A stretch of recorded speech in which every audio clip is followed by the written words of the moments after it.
Hey there folks, Kozzi here from Pick One Pack One, and it is time to talk turkey. We have gone through the maths of patch 1.19 and talked about how the new redraw mechanic will change our probabilities and our expectations of hands in the drafting environment. I fixed up some of the maths in the slight addendum video that hopefully you have seen, and now it is time to talk about the implications of these conclusions. How am I actually changing the way that I draft? And which cards am I valuing more aggressively, and also which ones am I beginning to stay away from? Now, before we get into this too much, we need to have a quick caveat. When I talk about the cards that I'm hotter on, it doesn't mean that these are automatic first picks or anything like that. It just means relative to where they are before, I'm giving them a little bit more consideration. I'll try and be subtle for the particular cards that I talk through. But yeah, there's a reason why I don't use pick lists. It's not as though some of these cards have become windmill slams and others have become stone cold unplayable. Listen rather to the thought process, and I'm trying to articulate that there might be other considerations that will make me err towards these cards earlier in a pick or later, but for very good reasons, and only if those reasons seem to hold up. So let's take a moment to look at those that I am warmer on, that I am thinking more aggressively for. The first and biggest category for this, I believe, are power tutors. What do I mean by a power tutor? Well, it's basically any card that says go and find a sigil as part of the card's resolution. You'll notice that in Constructed, one of the ways that people have worked around this new redraw mechanic is to up the number of favors that they're running in their deck. This allows them to still run close to the minimum third power, but when you have a 2-drop favor, it gives you a reasonable assumption that you'll be able to curve out, because these extra cards are still having an impact on the game rather than just being a blank power that only ramp you up, but they also fulfill the ramp requirement as well. In a way, they're like mini monuments that work in reverse. The thing is, though, in ranked, we don't get to use the favors, which is a crying shame. I kind of wish that this would, if I was asked what change I could make, this would be one of them. I'd really like to see favors in the limited format. I think it would open up a lot of deck building space that is otherwise a little bit closed off. So if that's the case, that's what I want, that's what I can't have. What are the best viable alternatives that I am prioritizing now? Well, first of all, Seek Power. When I said, keep all of this within limitations, Seek Power is actually one that's gone pretty close to the ceiling for me. I've been picking this as high as second and third pick. Why? Well, we've talked about how there is a risk of getting stuck with a 2-power hand. And this is the main lens through which I'm actually thinking through a lot of these adjustments for. The fact that if I'm heavily incentivized to redraw, so unless I have a hand that I love, I'm probably redrawing. And once I do that, I have a 1/3 chance of being stuck with 2 power, with probably a 2/3 chance of drawing out. Well, to have something like a Seek Power in my hand mitigates that problem entirely. It basically means Seek Power, whilst it previously was a form of color fixing, where I'd use it to find the influence that I want, and to some degree it allowed me to draw out, this now also has the hidden text in very fine print of don't lose the game in those corner case circumstances. It allows me to continue to curve out, and that's a huge improvement. It's worth noting that it doesn't have a color identity, which means I know that I'm going to be putting it in every single deck I draft. It's not like picking some other cards that have a color basis where I know that I need to go into those colors to think about using them. Instead, every single deck I draft from now on, I can guarantee that Seek Powers that get picked are going into it. And this has actually gone up to being a very high pick for me. So much so that in a recent Elysian draft, I was picking it second. And that was up against other decent cards. So Seek Power, I think, is one that we're going to find. If you don't pick it second or third, you're not going to see them, and you're going to be yearning for them, because it does a lot when you find yourself in that situation of only having a 2-power hand. It also allows you to thin out your deck a little bit, and also continues to do what it always did, which is to fix your colors and to allow you to splash.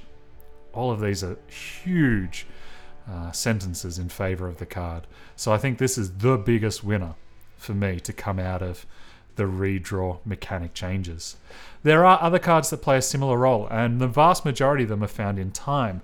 The other power tutors that you can find, we have things like the Amber Acolyte, Secret Pages, Find the Way. All of these are cards that I am hotter on than I used to be. Find the Way, I now think I'm very happy to go after pretty aggressively. Amber Acolyte, if I was already in time, is a card I prioritized, ever more so now. And Secret Pages is a card that I think I used to be cool on, and I'm now close to warm. It also has, the whole kind of janky interactions within power cards. It does actually ramp you beyond where you should be because it puts it straight into play at the cost of tempo. A lot of good things that can be done with these cards, and you'll notice that the most important thing is that they're cheap. I want my sigil tutors to be able to be cast before turn 3.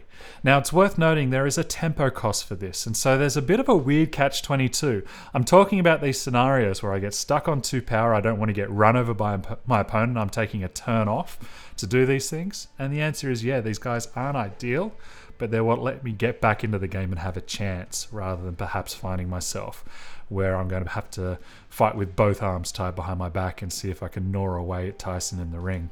There are some runners-up in this category as well. Initiates of the Sand, I think, has gone up a little bit for me. This is much more vulnerable because it can be interacted with. It can be silenced, it can be removed, and in that case, you're going to be very sad. And Privilege of a Rank is a card that I almost never used to play, but I'm willing to try out now. I don't know whether I'll love this or not, but I really am interested in trying it. And so it's interesting to note the really big winner from this category is Time. It's a color that I used to be a little bit cool on. I didn't have a huge priority with it, but this possibly could change it. We've got to see how this plays out. It's worth noting we're only half a week in to the new patch, so this is all pretty heavily theory crafted. But the one thing I'm willing to nail my colors to the mast for is Seek Power. That's a card I'm going to be taking aggressively from here on out to try and mitigate those scenarios where I get stuck on only 2 or 3, and also Fix, and also Splash. Geez, Seek Power is the card that I'm looking forward to opening up in packs in the future. Color fixing is another consideration that we need to take into mind. If we do get stuck on 2 or 3 power, it's very reasonable to assume that we won't get the colors that we want.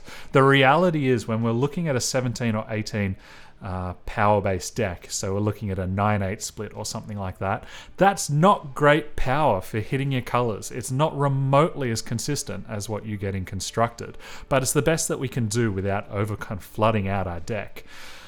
If we get stuck with 2 power in our hand, the likelihood of us getting screwed on a particular color is a lot higher than perhaps it used to be.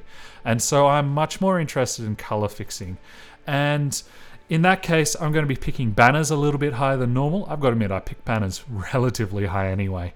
If there's cards that I'm not excited about, a C-grade playable, I'll probably take the banner, even if it's only half on color. But the other cards that I do actually think get a significant boost are Strangers.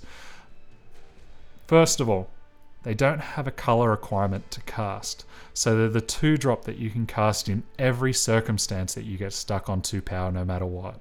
Second, they help fix your color requirements so that you don't have to draw that specific sigil.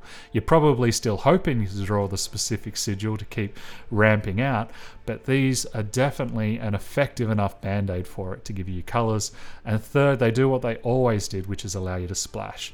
But it is really interesting how I'm beginning to look at the colorless cards a little bit more seriously than I used to, and Strangers, just like Seek Power, I think have been a significantly improved card when thinking through the ramification of this third allocation of 2, 3, 4 power hands. I want to be making sure I can hit my colors. I don't want half my deck to be invalidated because I got unlucky. This is one of those ways of trying to manage that without there being a huge opportunity cost. It's a bear. It's a 2-cost 2/2. I'm perfectly fine with that. And now all of a sudden the upsides have become quite a bit more significant than they ever used to be. I hinted at the next big category that I am a lot hotter on than I used to be.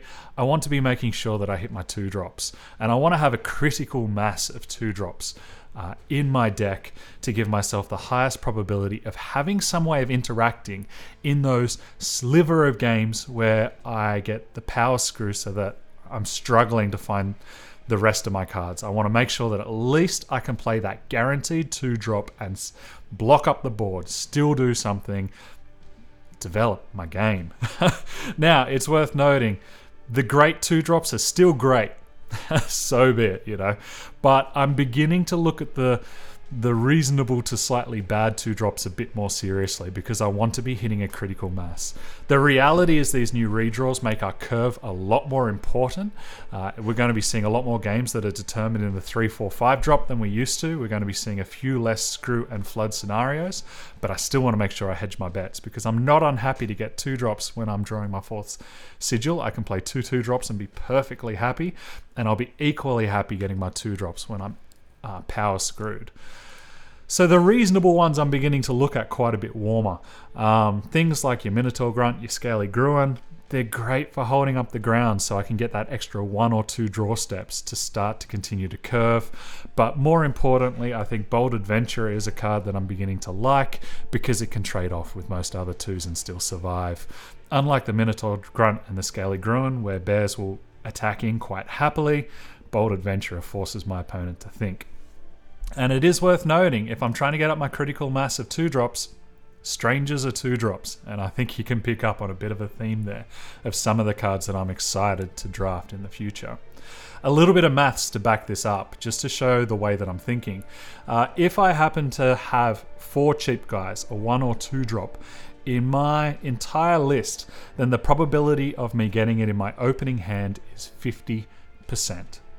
The probability of me being able to do something on 2 is half. I don't like those odds at all. And so, thinking it through even more, if I only have 6 cheap guys, I go up to 2/3 probability. We're getting closer here, but if we're looking at the fact that if you get stuck on 2 power, you're probably automatically losing, I don't love the fact that I've only got a 2/3 chance of getting out of that and giving myself time to get back into the match.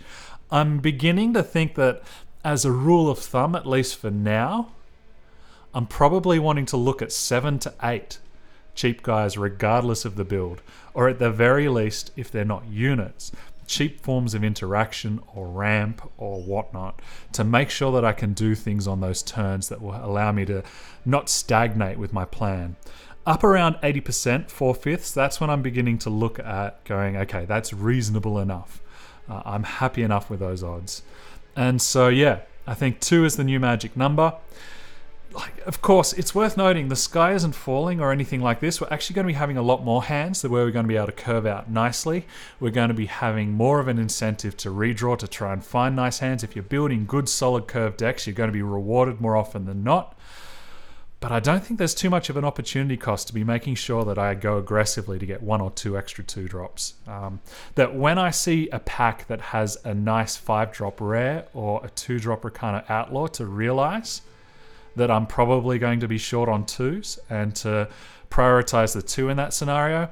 Little things like this I don't think are going to undermine the quality of my deck too much. I don't think they're going to destroy the explosiveness of my deck when I get to curve at all, but they allow me to mitigate my worst case scenario situations. And especially given the fact that the way that draft works is it's 3 losses and you're out.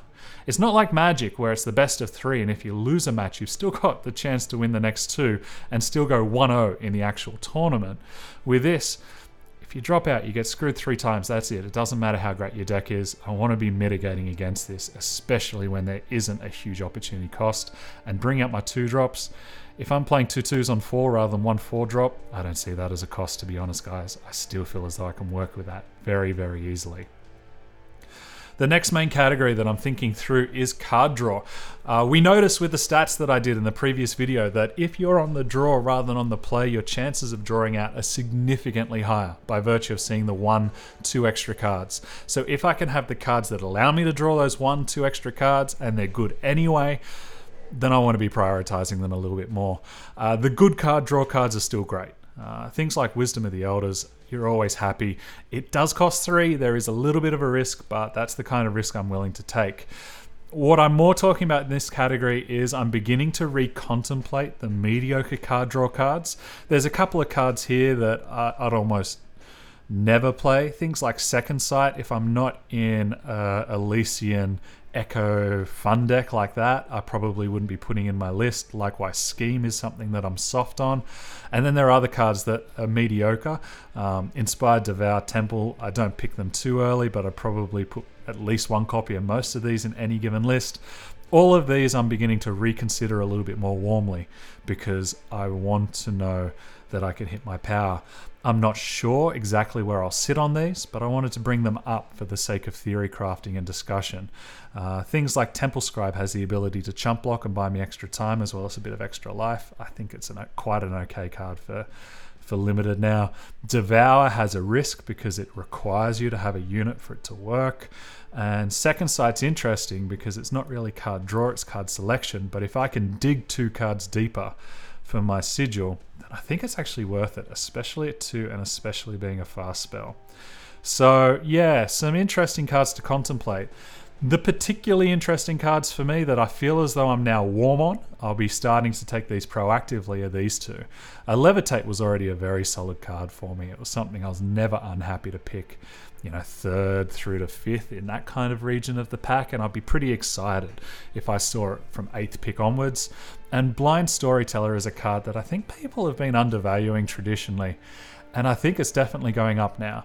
The ability to play a 1-drop worst case scenario chump blocker, and then on the next turn, if you still haven't drawn, to be able to discard a card and draw a card and try and get into the power every single turn after that, I think is going to be big. It's great in the end game because it's a power sink. It has all of its usual utility that these cards always had. It's not as though any of these have been revolutionarily changed. It's just all of a sudden they've been given an extra facet to the diamond, an extra lens with which I can look at them. And so I'm more interested for these reasons. Levitate kind of represents a whole category of which I think it's the best card for, which are those cards that cantrip, those ones that do something anyway and also draw a card. I like Levitate. I like turning my 5/6 into a flyer for lethal. I like turning them into a flying blocker to kill the irritating 3/1 or whatever else is coming at me.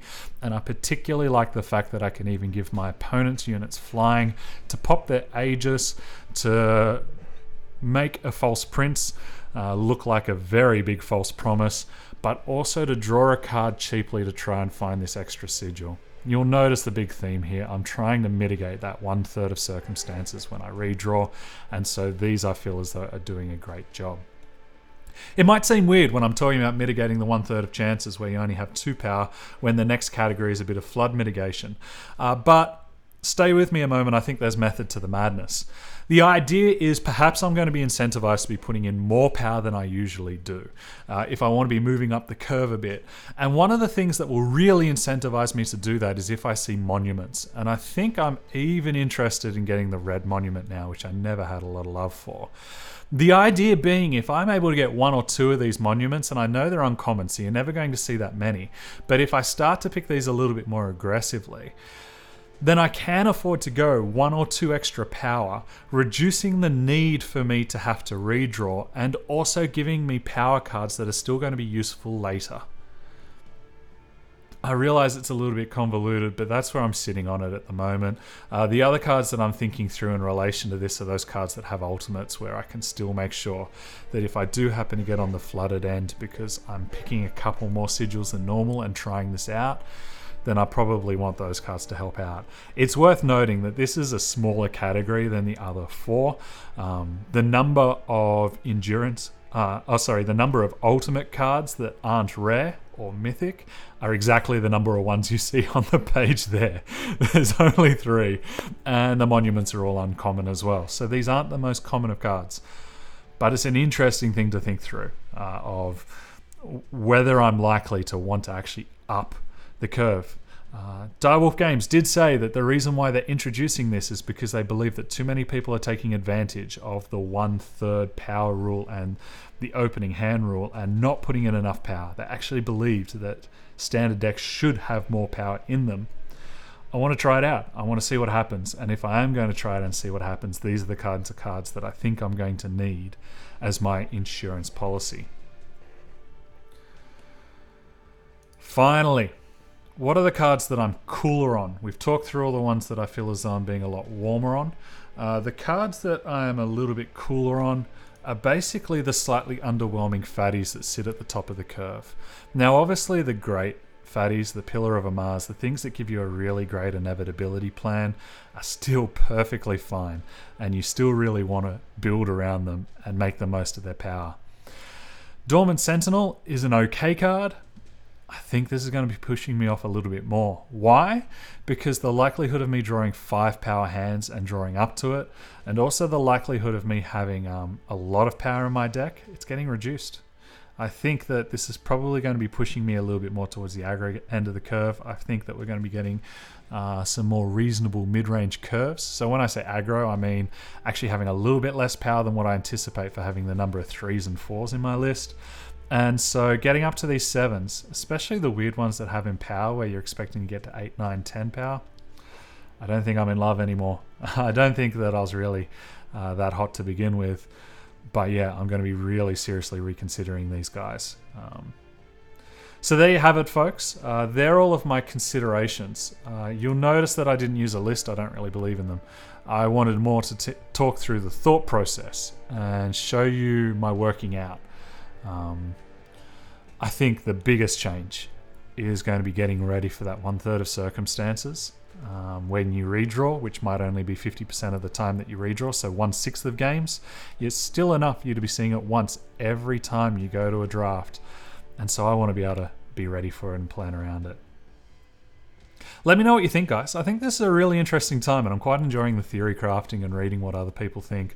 Recently, there was an article put up on RNG Eternal talking about it through a constructed lens. Really great time to be an Eternal player, guys. This is really interesting stuff.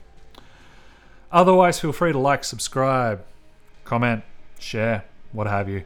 I've been Kozzi, running through this series for Pick 1 Pack 1. Thank you as always, guys, for watching. I do appreciate it. And I look forward to getting into some drafts once I get my new computer and having that to show you all in the not too distant future. Have a good one.